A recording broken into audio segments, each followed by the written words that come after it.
Bonjour à nouveau ensemble pour poursuivre ce congrès échange. N'hésitez pas à poser des questions. Si vous n'avez pas eu le temps de les poser, je vous rappelle que crossdoc.fr est à votre disposition pour répondre à vos questions. J'ai le plaisir d'annoncer la communication suivante avec mon fidèle ami et voisin de bureau, le docteur Alexis Mosca, qui est passionné d'astronomie et qui a eu comme première remarque en rentrant dans le studio de savoir quelle était cette disposition particulière pour inspecter le sol et non pas le ciel. Je suis sûr qu'il va trouver comment rebondir à cette question. En plus, il a arboré un t-shirt à l'effigie du groupe européen, alors que nous sommes le groupe francophone, comme vous le savez. Donc, je lui ai demandé, un, de faire son topo en français, et deux, de nous instruire sur une problématique majeure, à savoir quels probiotiques, pourquoi, comment, lesquels, et d'ailleurs, les probiotiques, est-ce que ça existe ? Merci beaucoup Marc pour cette introduction. Effectivement, la lunette est mise à l'envers parce qu'on regarde le sol. Et effectivement, il y a des petits liens entre microbiote et espace, puisque il y a autant de microbes, de micro-organismes dans notre côlon que d'étoiles dans la Voie lactée. Je vous laisserai chercher dans Google le nombre exact. Alors, Marc, qui est un ami évidemment, un jour au détour d'une conversation, je lui ai dit mais putain, j'aimerais bien qu'un jour il y ait quelqu'un qui fasse un topo sur les probiotiques parce que c'est une vraie jungle. Et gentiment il m'a dit bah dis non, t'as qu'à le faire. Donc je te remercie Marc pour le cadeau et donc je me suis attelé à la tâche et donc je ne sais pas si on peut commencer. Voilà. Donc je vais essayer de vous guider sur les probiotiques disponibles en France, comment faire son choix. Alors, la définition OMS d'un probiotique, ce sont donc des micro-organismes vivants qui, lorsqu'ils sont ingérés en quantité suffisante, exercent des effets positifs sur la santé au-delà des effets nutritionnels traditionnels. Donc vous voyez que d'emblée dans la définition de probiotique, comme d'ailleurs le suggère l'étymologie, il y a un effet bénéfique sur la santé. Du coup, c'est une allégation santé.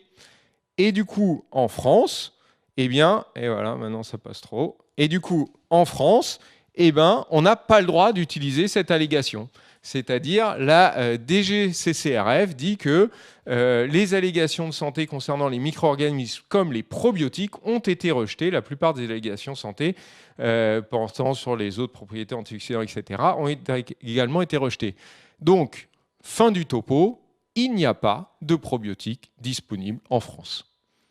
Donc, et vous verrez d'ailleurs sur les boîtes de probiotiques, entre guillemets, vous verrez jamais le mot probiotique parce que c'est une allégation qui n'est pas autorisée. Et alors, ça va être compliqué si... Voilà. Alors, il y a effectivement, donc l'EFSA est sur la même ligne. En Europe, il ne devra pas y en avoir, mais il y a des petits pays un peu filous. Alors, on reconnaît bien l'Italie là et l'Espagne, mais il y a aussi le Danemark, les Pays-Bas et la République tchèque qui ont fait des petites entorses pour conserver cette allégation probiotique. Mais en tout cas, en France, il n'y a donc pas de probiotiques. Alors, une fois qu'on a dit ça, qu'est-ce que c'est les probiotiques ? Ce sont des compléments alimentaires pour la plupart. On reviendra sur la fin, il y a deux petites exceptions, qui d'ailleurs ne sont pas des probiotiques, qui donc complètent le régime alimentaire avec un effet nutritionnel ou physiologique. Voilà. Ce qu'on peut noter, c'est que la consommation de ces compléments alimentaires a énormément progressé, a doublé entre 2006 et 2014, que dans l'enquête INCA 2014-2015, 20% des enfants consomment, alors ce n'est pas que les probiotiques, mais c'est quand même important, et que surtout, la modification de la consommation fait que ces compléments alimentaires sont maintenant de plus en plus achetés sur Internet. Vous voyez, depuis 2015, c'est passé de 1% à 11% l'achat de ces compléments alimentaires sur Internet. Donc, on arrive véritablement dans une jungle. Et donc, comme on l'a dit, le complément alimentaire n'est pas un médicament et donc ne peut pas revendiquer d'effets thérapeutiques. Et effectivement, c'est un petit peu ce qui a été pointé par le groupe pré-probiotique de l'EBSGAN en 2017 dans ce petit appel aux sociétés qui font des compléments alimentaires à base de souches microbiennes. C'est qu'il fallait qu'ils soient plus rigoureux dans ce qu'ils mettaient dans leurs gélules et qu'ils devaient absolument dire quelle était la souche, hein, pas que l'espèce mais la souche, la quantité, prouver que ça reste vivant même à la fin de la date de consommation, que ça persiste dans l'intestin, etc., etc. Et bien sûr qu'ils aient des études cliniques avec leurs souches et leur conditionnement qui prouvent qu'il y a un effet bénéfique sur la santé. Parce qu'effectivement, en analysant des probiotiques comme ça pris au hasard, c'est une étude italienne qui a montré qu'il n'y en a que 1 sur 16 où il y avait effectivement dans la gélule ce qu'il y avait sur l'étiquette. Alors, avec toutes ces prémesses un peu, hein, voyons un petit peu dans quelles indications chez l'enfant on peut éventuellement retrouver de l'évidence-base d'utilisation de souches probiotiques. Donc voici un petit peu regrouper les différentes indications qui vont de la prévention des infections à l'allergie, à la diarrhée associée aux antibiotiques, la diarrhée virale, les troubles fonctionnels intestinaux, la colique, je l'ai mis un peu séparé parce que c'est un peu plus spécifique, et puis aussi l'utilisation des probiotiques chez le prématuré. Alors, je vous ai mis quelques méta-analyses récentes qui montrent un peu, vous voyez, à chaque fois, il y a quand même assez peu d'études. Souvent, pour chaque souche, il n'y a qu'une, voire des fois 2 études. Vous voyez que les effets sont très mitigés. La plupart du temps, le losange coupe la barre. Et donc ça, c'était sur la prévention des infections respiratoires, prévention des otites moyennes aiguës, prévention de l'utilisation d'antibiotiques, c'est aussi un outcome qui a été regardé, prévention des infections urinaires, et enfin, donc la conclusion de tout ça, c'est que si jamais des probiotiques peuvent être considérés, je ne sais pas comment on peut traduire ça effectivement en bon français, peuvent être voilà, considérés dans leur application, et ben, éventuellement, il n'y a que le Lactobacillus GG qui peut être éventuellement d'intérêt, et que de toute façon, il n'y a pas de preuve évidente et convaincante d'utilisation de probiotiques dans cette indication. Pour les préventions des infections nosocomiales, il y a aussi un petit peu de littérature, et là aussi la littérature principale est concentrée sur le Lactobacillus rhamnosus GG qui devrait du coup être donné à 10 puissance 9 unités par jour. Mais encore une fois, ce n'est pas une recommandation, c'est une suggestion, il n'y a pas de recommandation forte. Dans la prévention de l'allergie, il y a eu beaucoup de littérature, mais à ce jour, il n'y a aucune recommandation d'utiliser des probiotiques pour la prévention des maladies atopiques. Alors, dans la prévention de la diarrhée associée aux antibiotiques, c'est là où peut-être il y a eu le plus de littérature. Vous voyez que là, sur les méta-analyses, on a quand même 4 ou 5 études sur 2 souches essentiellement. Et donc, ce sont des recommandations EBSGAN 2016 avec un niveau d'évidence, de preuve qui est modéré, mais un niveau de recommandation qui reste fort d'utilisation de souches Saccharomyces boulardii et LGG qui réduisent à peu près 40% la survenue d'une diarrhée associée aux antibiotiques. Donc voilà, le Saccharomyces boulardii a aussi un peu de preuves dans la prévention de la colite à Clostridioides difficile.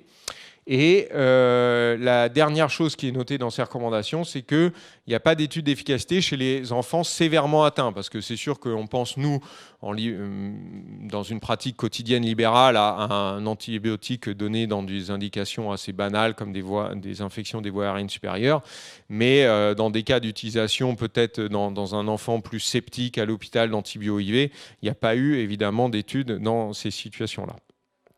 Alors ensuite, toujours dans la diarrhée aiguë, mais cette fois-ci infectieuse, il y a aussi des recommandations EBSGAN 2014, là aussi avec les 2 mêmes souches, Lactobacillus GG et Saccharomyces boulardii, toujours avec une qualité de preuve qui est plutôt faible, mais une recommandation qui est forte, avec un effet, cette fois-ci, de réduire à peu près la diarrhée d'une journée. Et voilà. Et donc, pareil, dans la diarrhée aiguë infectieuse, on peut recommencer LGG et Saccharomyces boulardii. Donc, LGG, c'est pendant 5 à 7 jours à la dose de au moins 10 puissance 10 colonies par jour. Et S. boulardii, c'était pour 5 à 7 jours à une dose de 250 à 750 mg par jour.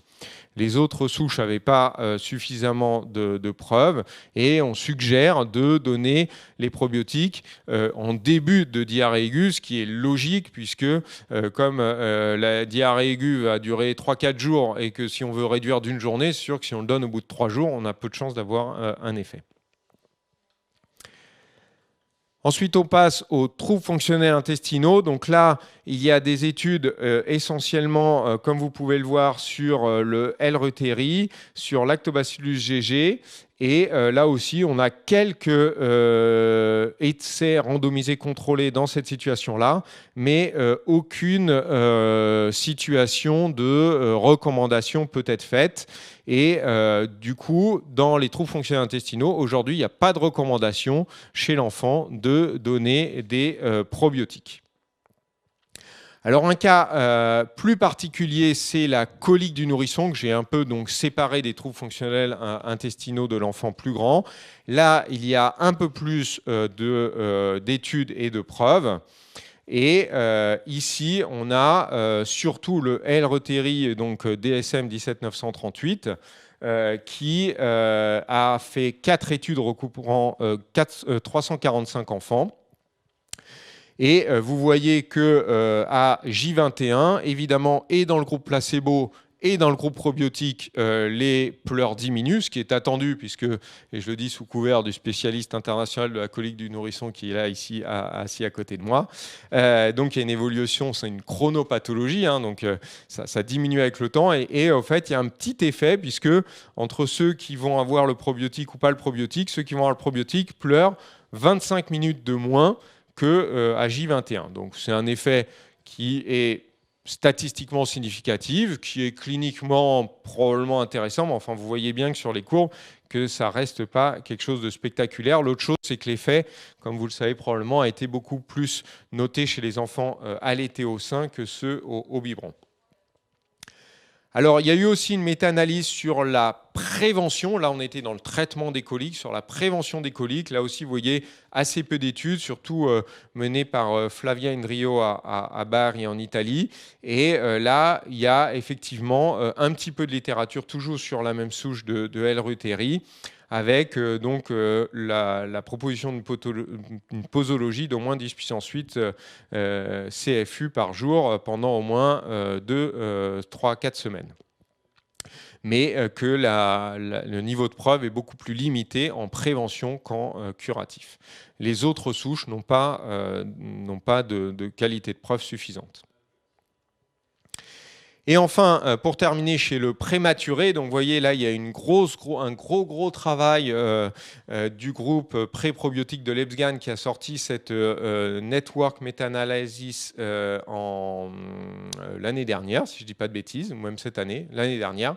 Donc vous voyez, c'est l'effet des probiotiques sur la mortalité, sur l'entérocolite ulcéro-nécrosante, ici sur le sepsis et sur le temps mis à acquérir une autonomie alimentaire. Ce qu'on peut dire, c'est qu'il n'y a que très peu de souches qui avaient un niveau significatif sur la mortalité et la morbidité chez les enfants prétermes, et que comme la méthodologie n'est pas suffisante dans ces études, on ne peut pas recommander aujourd'hui des souches chez le prématuré. D'autant plus, comme je vous l'ai dit tout à l'heure, que, attention, c'est du complément alimentaire, on n'a pas une garantie formel que ce qu'on va donner à l'enfant est ce qu'il y a dans la gélule. Et donc, il y a eu quelques risques d'accidents, de contaminants, etc. chez le prématuré. Donc, je crois que c'est chez population fragile. Sortir du cadre du médicament est, à mon avis, peu recommandable. Alors, maintenant qu'on a fait un peu cette overview, disons, de la littérature sur l'utilisation des souches probiotiques chez l'enfant, je voudrais prendre un petit peu de recul avec ma lunette astronomique et essayer de voir comment on peut comprendre l'action des probiotiques et peut-être essayer de voir comment pourrait se dessiner le futur. Alors, la première chose qui a été bien démontrée, c'est que nous avons tous, bien sûr, un écosystème intestinal différent les uns des autres. Et ça, du coup, quand on va prendre des probiotiques, eh ben, il va y avoir des gens qui vont, où le probiotique va s'installer et d'autres chez qui il ne va pas s'installer. Donc ça, ce sont des Israéliens qui ont fait cette étude. Ils ont pris des adultes, des volontaires sains, alors franchement volontaires, hein, parce qu'ils ont eu 2 coloscopies, et ils les ont divisés en 2 groupes. Un où ils ont donné des probiotiques, une souche de 11 souches, peu importe, et d'autres où ils ont donné un placebo. Donc ce que vous voyez ici sur le diagramme, c'est que pendant que les probiotiques sont donnés, évidemment, ceux qui avaient le probiotique, on les dépiste dans les selles, et ceux qui ne l'ont pas eu, on ne le dépiste pas. L'échelle est logarithmique, hein. Et vous voyez qu'après la prise de probiotiques, la différence est beaucoup moins nette. Et quand ils regardent dans les détails, vous voyez qu'il y a des individus qui étaient dits permissifs, c'est-à-dire où le probiotique s'implantait, et d'autres, le groupe bleu là, intermédiaire, où vous voyez que le probiotique, on ne le voit pas plus que chez le placebo. Donc il y a clairement des gens chez qui le probiotique va se plaire, il va s'implanter, et d'autres chez qui il ne va pas s'implanter. Et ça, ce concept-là écologique, c'est le concept de niche écologique. C'est-à-dire, on va voir si, encore une fois, hein, c'est comme si vous essayez de faire un potager, ben, en fonction de l'exposition au soleil, de la pluie, de que sais-je, moi je suis nul en potager, et ben, les graines que vous allez semer vont ou pas se développer. Ben là, c'est pareil. Donc là, ça a été démontré, ce concept chez la souris. Vous prenez des souris avec 3 types de microbiotes différents, un microbiote de souris et deux microbiotes humains différents. Vous donnez un probiotique, puis vous donnez à manger à la souris quelque chose que le probiotique ne sait pas digérer.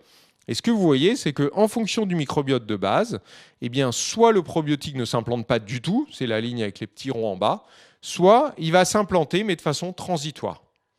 Maintenant, ce que vous faites, c'est que vous faites la même expérience, mais cette fois-ci, vous donnez à manger à la souris de l'inuline que le probiotique peut utiliser comme substrat nutritif. Et là, vous voyez que quel que soit le microbiote de base, le probiotique va s'implanter et de façon durable. Alors, pour filer un peu les analogies, c'est un peu comme si vous alliez dans un écosystème que vous ne connaissez pas, comme un désert. Bah, vous pouvez y aller comme ça, un peu tout seul, les mains dans les poches.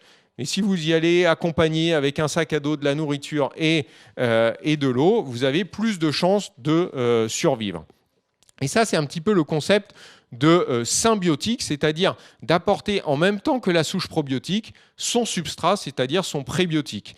Et pour asseoir un peu de façon clinique ce concept, je voulais vous montrer cette étude qui est quand même une étude clinique publiée dans Nature, qui est quelque chose d'absolument extraordinaire, et en plus ça concerne des probiotiques. Eh bien, pourquoi elle a été publiée dans Nature? Parce que vous voyez qu'elle a des résultats tout à fait édifiants. C'est une étude où ils ont donné donc un symbiotique, hein, un lactobacillus et un phos, à des nouveau-nés en sortie de maternité, à l'âge de 2-4 jours, et ils l'ont donné que pendant 1 semaine.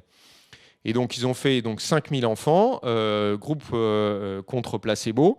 Et ce qu'ils ont vu, c'est qu'à l'âge de 2 mois, ceux qui avaient reçu ce symbiotique, juste pendant 1 semaine, avaient une morbimortalité infectieuse beaucoup plus faible. Donc, vous voyez, c'est sûr que dans nos pays occidentaux, on n'a pas cette morbimortalité infantile. Hein, là, ça se déroule en Inde rurale. Mais le concept de montrer qu'on peut, comme ça, avec un symbiotique, modifier le microbiote intestinal du bébé et avoir un effet clinique est assez édifiant.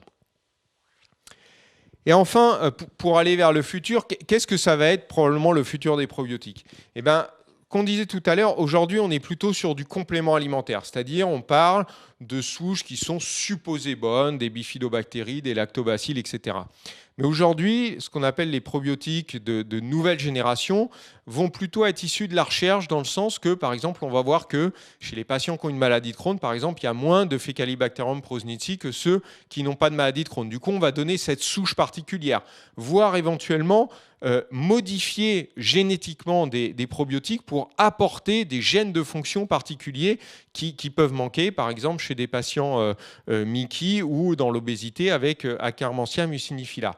Donc là, on arrive plus pas forcément à la souche, mais à la fonction microbienne qu'on apporte. Et là, on va plus vers le médicament. C'est ce qui est un petit peu résumé sur ce schéma-là, c'est-à-dire qu'on est parti par des modulateurs du microbiote qui étaient plutôt des aliments, des prébiotiques, des probiotiques traditionnels. Et puis, de plus en plus, on va aller vers une médecine beaucoup plus précise, beaucoup plus ciblée. Et je dois dire qu'à ce titre-là, les études de transplantation fécale nous aident parce qu'elles nous permettent de voir un petit peu quels sont les paramètres qu'il faut modifier dans telle ou telle pathologie. Et donc, on va arriver plus, du coup, et je l'espère en tout cas, sur des médicaments qui vont être soit des molécules, soit des associations, soit des bactéries modifiées qui vont être beaucoup plus faciles, j'imagine, d'emploi pour nous cliniciens, surtout avec une réglementation plus de médicaments et pas de compléments alimentaires. Donc voilà, j'espère que je n'ai pas pris trop de temps. Les 3 messages que je voulais vous livrer. Donc le premier, c'est qu'il n'y a pas de probiotiques en France. Alors, c'est vrai que ce sont tous des compléments alimentaires, sauf 2 qui ne sont pas des probiotiques.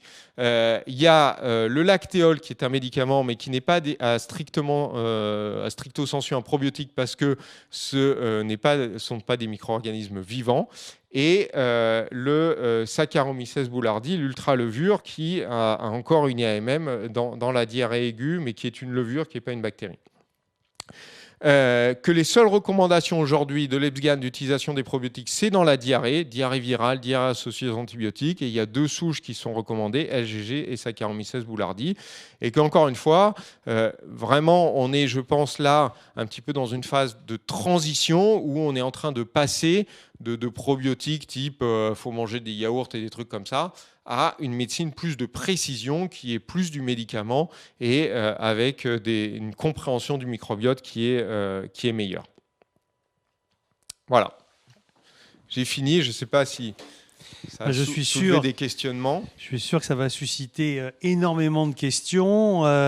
En attendant qu'elles viennent et sans aucune polémique, tu nous as aidé à comprendre et on te remercie, mais tu nous as pas aidé à prescrire ou à déjouer des prescriptions qui sont inopportunes. Est-ce que tu pourrais repréciser qu'il n'y a pas un complément alimentaire type LGG, mais il y a plusieurs firmes qui en mettent à sa disposition.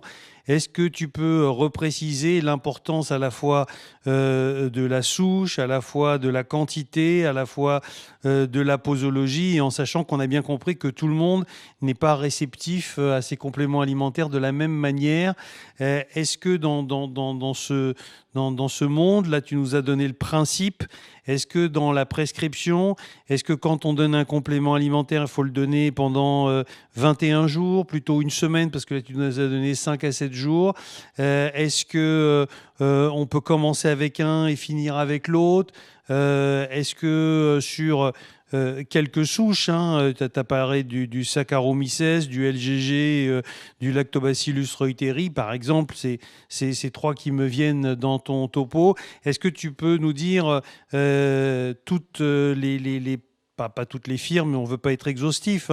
Il est certain que tu ne vas pas prendre parti, mais est-ce que tu peux nous donner un petit peu des ficelles pour qu'on ait une prescription, on va dire, raisonnée? Encore une fois, c'est vraiment très très difficile de répondre à cette question parce que stricto sensu, aujourd'hui, la seule réponse à ça, c'est on n'a pas le droit de donner des recommandations d'utilisation. Maintenant, tout ce qui n'étant pas interdit est autorisé. Donc il y a la recommandation qui est forte, qui est un consensus de médecins. Donc ça, c'est 0, il n'y a pas. Après, il y a ce qui est dangereux. Donc effectivement, aujourd'hui, à part effectivement chez le prématuré, peut-être l'immunodéprimé, mais peut-être celui qui a des porteurs de prothèses comme des cathéters veineux centraux, on n'a pas vu d'effet dramatique sur l'utilisation des probiotiques. Donc on est dans une zone grise où on n'a pas de recommandation et on a le droit. Et là, je dirais que voilà, l'idée qu'on peut se faire, c'est essayer de voir ce qui est le moins pire, et c'est pour ça que j'ai mis les méta-analyses avec des petits indices. Maintenant, le problème, c'est que il faudrait que les gens qui fabriquent les probiotiques fassent des études cliniques avec non seulement la souche, mais aussi la formulation, puisqu'on a montré aussi qu'une même souche donnée dans des gélules différentes avec des excipients différents peut avoir des effets différents. En plus, comme effectivement tu l'as rappelé, une souche peut aller s'implanter chez un individu et pas chez un autre. Et à ce jour, on n'a pas les outils prédictifs pour dire pour vous, il vous faut tel probiotique et l'autre chez l'autre. Donc, j'aurais tendance à dire que 1, j'ai rien à vous recommander. 2, si j'ai à vous recommander quelque chose, c'est essayer de vous baser sur les études que j'ai présentées pour choisir plutôt les souches les moins mauvaises. Essayez de trouver des souches où les laboratoires ont fait les études avec leurs propres médicaments, leurs propres compléments alimentaires, et de rester alerté d'éventuelles nouveautés qui pourraient surgir. Je ne te cherche pas, mais si, comme tu l'as écrit, est-ce qu'il y a des firmes qui ont, avec leurs produits, fait des essais qui correspondent aux résultats que tu as donnés? Alors, effectivement, on peut citer que, en tout cas pour ce qui est disponible en France, LGG, à ma connaissance, il n'y a pas d'études avec les formulations en France. Donc, il y a plusieurs qui font, mais ils ont acheté la souche et ils font. Donc ça, on note.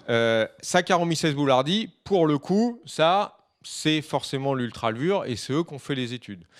Pour le Lactobacillus reuteri DSM 17938, si je ne dis pas de bêtises, c'est le BioGaia. Et ça, en général, les études ont été faites avec, même toujours avec le BioGaia, parce que c'est une souche propriétaire.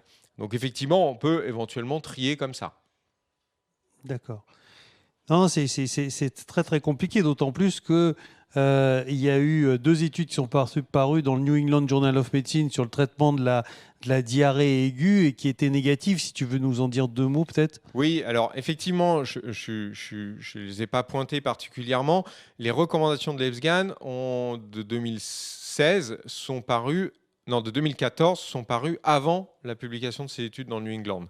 La critique que l'on peut faire à ces études, c'est qu'au fait, le probiotique a été donné à J3 de la diarrhée aiguë. Donc, comme j'avais dit tout à l'heure, donner un médicament à J3 pour diminuer la durée d'une infection qui dure J4, c'est difficile. C'est difficile d'en voir un effet. Non, c'est très compliqué. Tu nous as vraiment éclairé. C'était un superbe topo qu'on va se remémorer dans notre tête. Alors, il y a une question.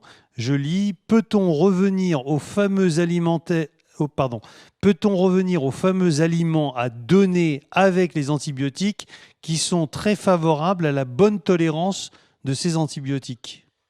Alors, je lis entre les lignes qu'il s'agit genre du yaourt que la grand-mère proposait à prendre avec les antibiotiques. Voilà, c'est ce que pense Anne Sylvestre, vas-y. Pourquoi pas? Enfin, je veux dire, encore une fois, tout ce qui n'est pas interdit étant autorisé, vous pouvez faire par essai-erreur, vous pouvez essayer chez quelqu'un certaines souches. Moi, parfois, ça peut m'arriver effectivement de dire, je vous en propose 3, vous les essayez 15 jours, vous voyez ce qui a l'air de marcher mieux chez votre enfant, et vous faites comme ça par essai-erreur, parce que étant devant un vide de preuves et en étant devant des patients qui sont demandeurs de solutions, on peut essayer ça. Et ben, tu as été assez convaincant puisque il n'y a pas d'autres questions qui ont été posées. En tout cas, moi, j'ai été subjugué par la clarté de ton exposé et un peu déçu aussi que tu nous donnes pas des recettes pour qu'on puisse prendre en charge au mieux les enfants parce que, comme tu ne l'as pas dit, la pression est très très forte parce que, et ça, je ne me l'imagine encore pas, beaucoup de parents me demandent au même titre qu'avant, on demandait vous n'avez pas un petit peu de vitamine à prescrire parce qu'on ne le trouve pas en forme. Là, c'est vous ne pouvez pas nous prescrire un peu de probiotiques ou de compléments alimentaires. Et c'est vrai que c'est assez, je dirais pas à la mode, mais en tout cas, ça laisse entrevoir qu'il va y avoir encore beaucoup, beaucoup de firmes qui vont acheter un probiotique quelconque et qui vont le mettre à disposition, je dirais pas sur le marché, mais en pharmacie, voire sur Internet, puisque c'est comme ça qu'on s'en procure. Peut-être sur la lecture, est-ce qu'il y a quelque chose qui, quand tu lis, par exemple, elle a dit, il y a une famille qui arrive, j'ai acheté ça pour mon fils parce que je le trouve un peu fatigué. Qu'est-ce que vous en pensez, docteur? Est-ce qu'il y a une lecture comme ça pour les gens qui connaissent rien comme nous, qui pourraient dire ça, c'est peut-être pas recommandable? Non, peut-être la seule chose, c'est au moins ce qu'on peut regarder sur l'étiquette, c'est au moins si la souche et les quantités sont identifiées. C'est la seule chose qu'on peut lire. Hein, parce que si on n'identifie pas au moins au niveau de la souche, c'est-à-dire vraiment qu'ils ont mis ce qu'ils voulaient, quoi. Extrêmement bien. Il n'y a pas d'autres questions. Donc, merci beaucoup Merci Marc. à Alexis. C'était tout à fait remarquable.